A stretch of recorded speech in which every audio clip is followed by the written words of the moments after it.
Sean, c'était nziza vraiment. Still top. Like good. Ako na kashushuma. Ba.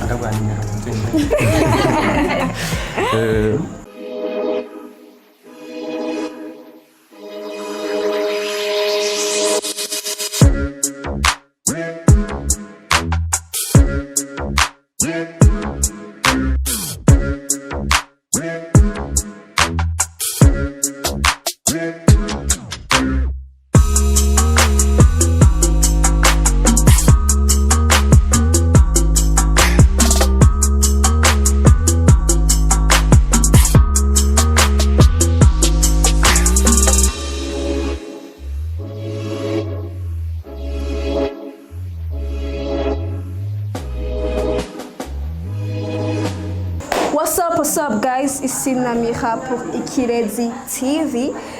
Uno munsi ndi kumwe na co-host wanje Kenny BGP. Yes sir. Mwese nize ko mumerewe neza ko mukomeye mwese bivanye naho aherereye. So uno munsi tugadukore emission shasha ni Burundian version ya mbere. So it's a emission yitwa Smash or Pass. It's a game. Ariko wibuke twe dufise another kiwacu twe twatwe kiwacu kabarundi. Make it unique. So yeah, so it's a match or pass. So game ni good. Game yerekeye abahungu n'abakobwa. It's gonna be 7 boys and 6 girls. Yeah, sure. Okay. Aragenda akavuga smash match or pass akavuga n'impamvu. Yeah. So byose rero tugiye tubikore ubu nyene dukurikirane mwanya mutso. Hello again guys, so tugiye dutangure tugiye ku bahungu, so je passe le micro à Kenny nibagire. So ku bahungu tuzagutangurira kuri Junior ni sawa? Uri ready? Kumwe gusa amaso. Uri ready? Uratinya kamera ngaho kamera gutekereza.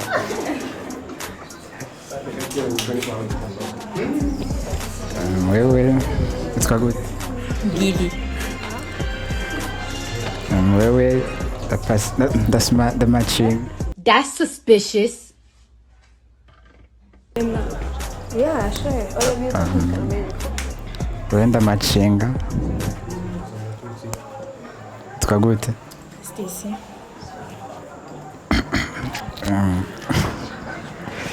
The matching. Utwa gute? Mvuge cyane tumumva. Mvuge cyane. Mubahoye iki? Wewe Geragera kubone. Vanya. okay. And the passing. Utwa gute? Kylie.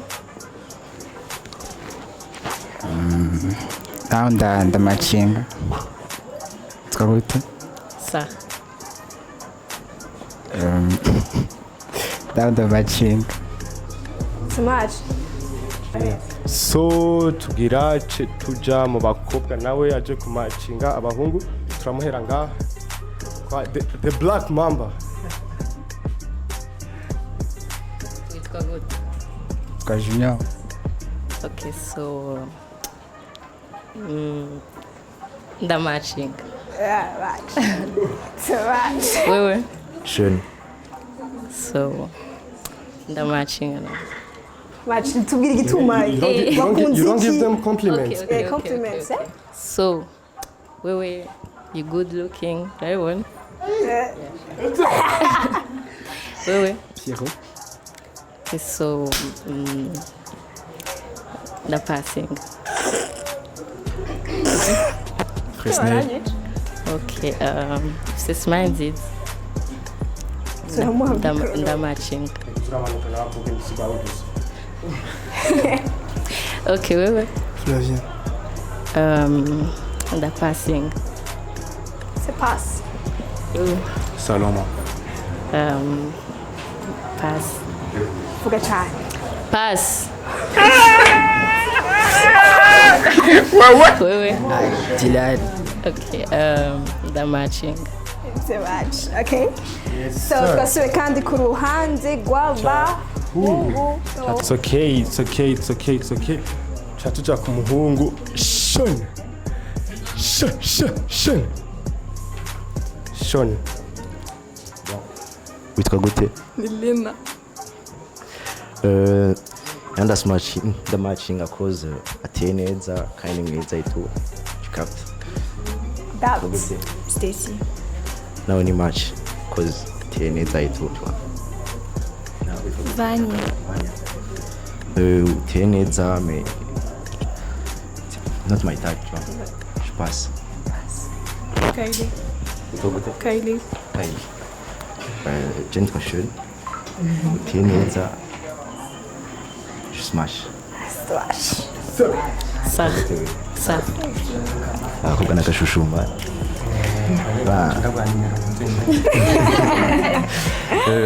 Uteye neza kandi genre t'es belle et tout match. Gili. Gili nawe ne je match cause C'est la good. c'est la good. C'est la good. Atukinga neza itu kandi mushwana. Harimo abashusho ngaha. Urumva rero abamumatchinze buraza uco bakubita. Yes sir. Alright, tuse kwa koga. Lena ushaka gutanga Lena n'umusura berewe Lena. kandi abantu bari kugira ari benshi twikubwiye nawe. Cyangwa byo nabyo. Ushaka gutangura hariya cyangwa. Alright. Right.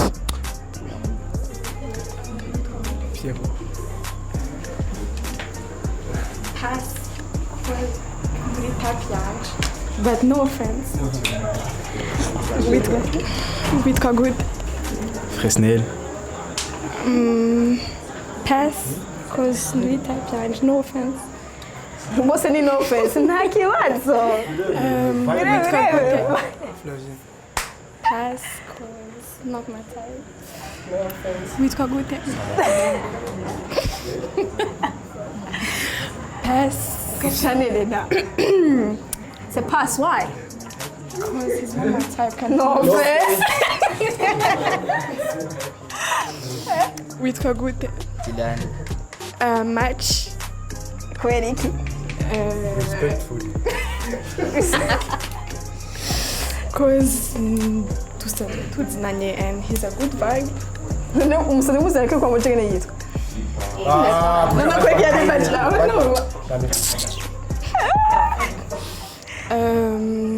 Witwa gute? John. Gacane. Witwa? Johnny. Johnny. Match. Kwera. Good! C'est good! Witwa gute? Schön. Match. Kwera. Kwera. Ndakunda wambara and muri mubi. Okay, ifise kibazo mbere yuko agenda. Muri abahungu bose yavuze no type kese Juni urumva Juni no type ya. Muri abantu bose bari ngaha. Wavuga no offense muri my type. Oh yeah. Biremerewe byose biremewe. Ya ushobora kuba ukuntu yambaye. Biremewe cyatuja kwa Pierrot Morel. Pierrot Morel. Ushaka gutangurira aha cyangwa.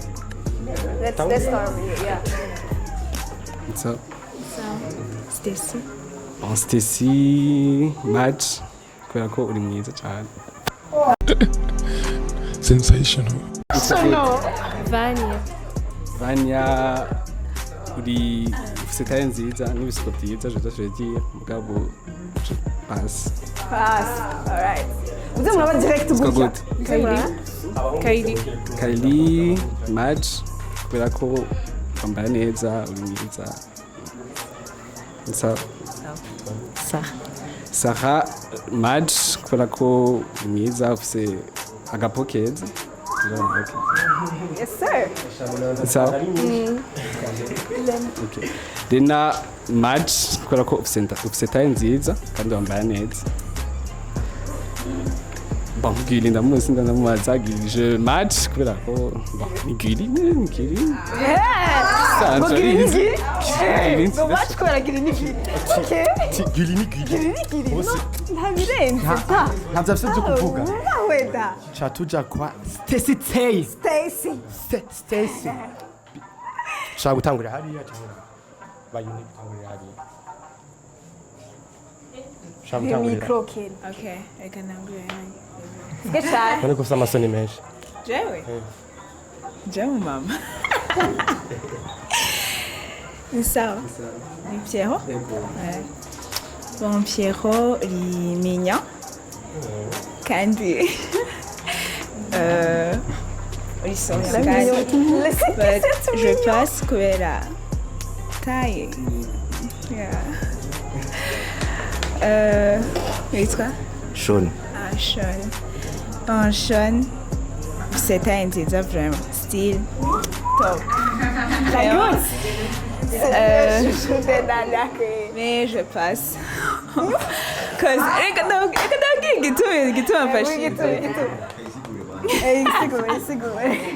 ok, fasciste kubera. umva ntubona yuko mukumvikana Yeah, voilà. ariko ni myiza yambara neza ariko ino boro ihetse shona cyane akaba yambarira ko Sean umaze kuronka amakomatari menshi ko wambaye ubivuze ko ikibazo. Merci. Merci. Bon, Johnny vraiment. Okay. Johnny ni top. Un So match. much. No comment. Je suis Dylan. Bon, Dylan vraiment. Wow, style ni bon. I match. C'est match? Ecco. C'est match. All right. Salomon. Bon, Salomon. Style ni bon. Bon, yeah. I pass. But kubera nturi type yanje quoi. Et toi? Flavien. Bon, Flavien. Taille. I pass. Et toi? Fresnel. T'es mignon. I must. Shaking. C'est match? Okay. Tugarutse kuri side y'abahungu. ubu turi Turn kuri yande. Fresnel ushaka gutangurira cyangwa hari Hari. All right. Uvuge cyane. Toi gute? Vanya. Vanya, I will pass kubera apparence c'est type yanje. Toi gute? Kylie. Kylie, t'es mignonne. Gusa I will pass kubera my type is, you know my type. She knows. She knows. She knows. Toi gute? Stacy. Stacy, smile yawe ni nziza and I will match. Toi gute? Sarah, she's good looking kwanza, souriante et mignonne. Donc, It's a match. match. It's a match. Toi gute nuko ndakuzi? Lena. Lena, pass kubera rwa navuga iki. Bon, yego uri mwiza quite gusa you know my type. No offense. Toi gute? Gili. Gili. Bon, Gili nkuko wabivuze, Gili ni Gili. Okay. Oya basi ndaje. Bon, ni mwiza antuka. Smash. Smash. It's a match. Let's go again. Kubigenda kose Side. kiri ni kiri Giri ni giri kandi na Sean ni Sean. twaje kwa Vanya Vanya. ushaka gutangurira hariya Muhe micro case. Anytime. any side cyangwa tangurira hagati cyose birakunda Yeah. tangurira ngaho Okay. get the microphone Mubiseke. Flavia. Match. It's a match it's a match. All right. Salomon. Why? Wamukundiye iki? Ndamubona. Uramuzi. arafite impamvu Afite impamvu. afite impamvu All right. Salomon. Match.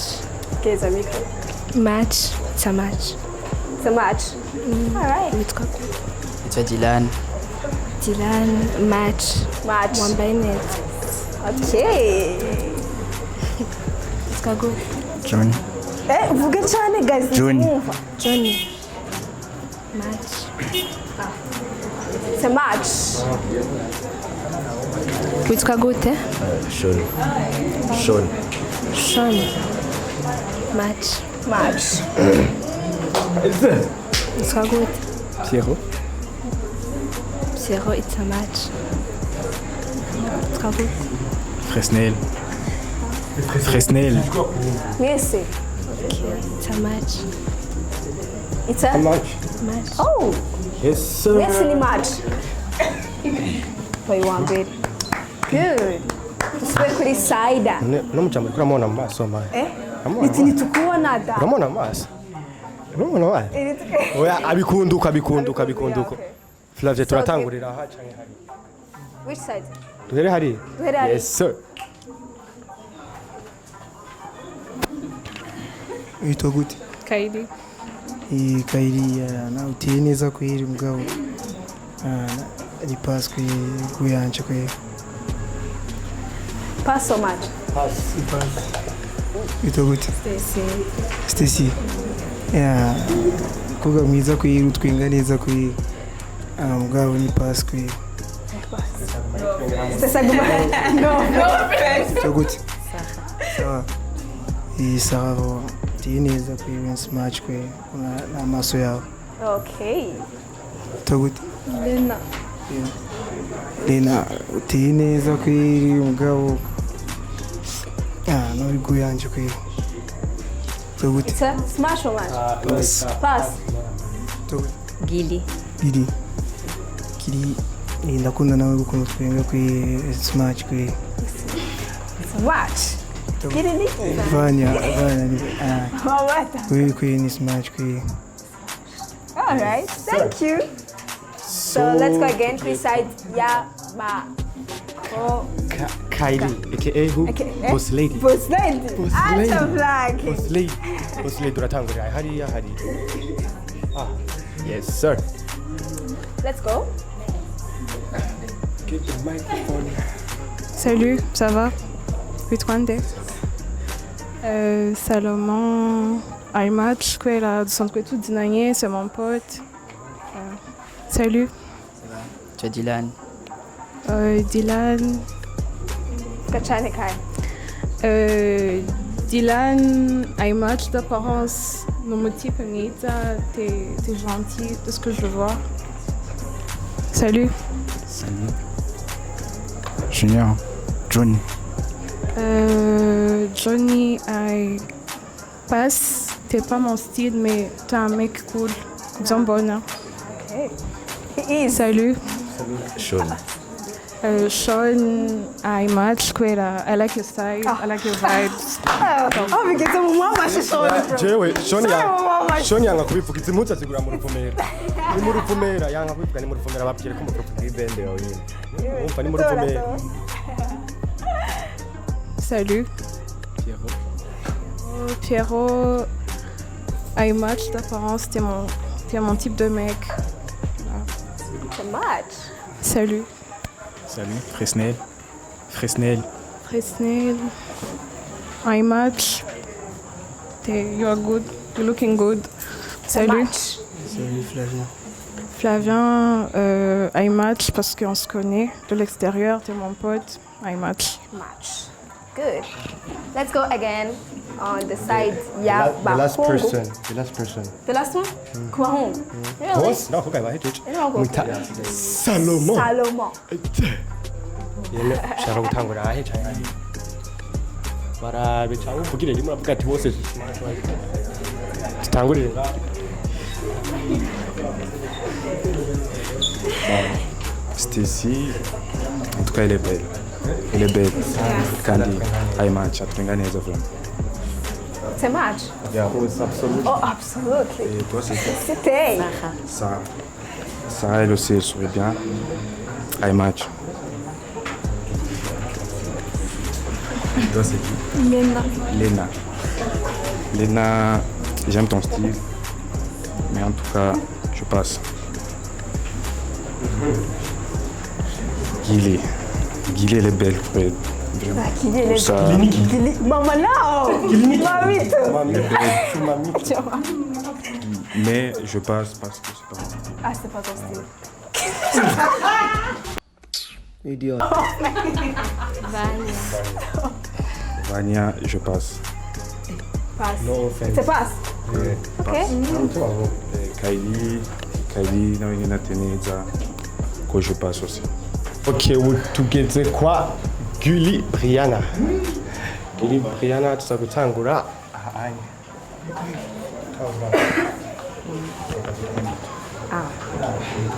Schön. Schön ndamajinga kubera iki kubera afite style nziza ni mwiza tubwire impuzu aho zigurira musa style atubwire impuzu aho zigurira wambarira sensation